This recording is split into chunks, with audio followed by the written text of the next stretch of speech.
Mymensingh medical college হাসপাতালে স্বাস্থ্য অধিদপ্তরের মহাপরিচালক মোহাম্মদ আবু জাফরের সঙ্গে তর্কে জড়ানো চিকিৎসক ধনদেব চন্দ্র বর্মন নিঃশর্ত ক্ষমা চেয়েছেন। ঘটনাটি ঘটেছে হাসপাতালের ক্যাজুয়ালিটি অপারেশন থিয়েটার পরিদর্শনের সময়। গত শনিবার সেমিনারে যোগ দিতে আসা ডিজি আবু জাফর হাসপাতাল পরিদর্শন করেন। এ সময় ইনচার্জ চিকিৎসক ধনদেব চন্দ্র বর্মনের সঙ্গে তর্কে জড়ান। বিশেষ করে টেবিল থাকার বিষয় নিয়ে তিনি ডিজিকে ব্যাখ্যা দেন।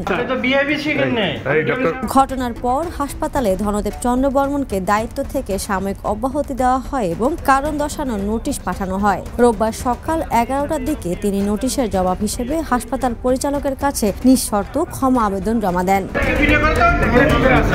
ধনদেব চন্দ্র বর্মন জানিয়েছেন, ডিজি বয়স্ক মানুষ, আমারও বেয়াদবি হয়েছে, এজন্য আমি আন্তরিকভাবে দুঃখ প্রকাশ করছি এবং নিঃশর্ত ক্ষমা চেয়েছি।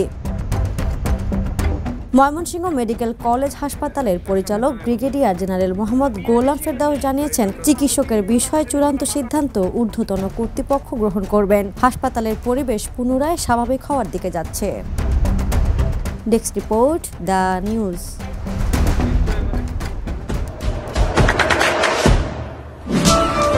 দেশে দেশে সবার সাথে, দ্য নিউজ।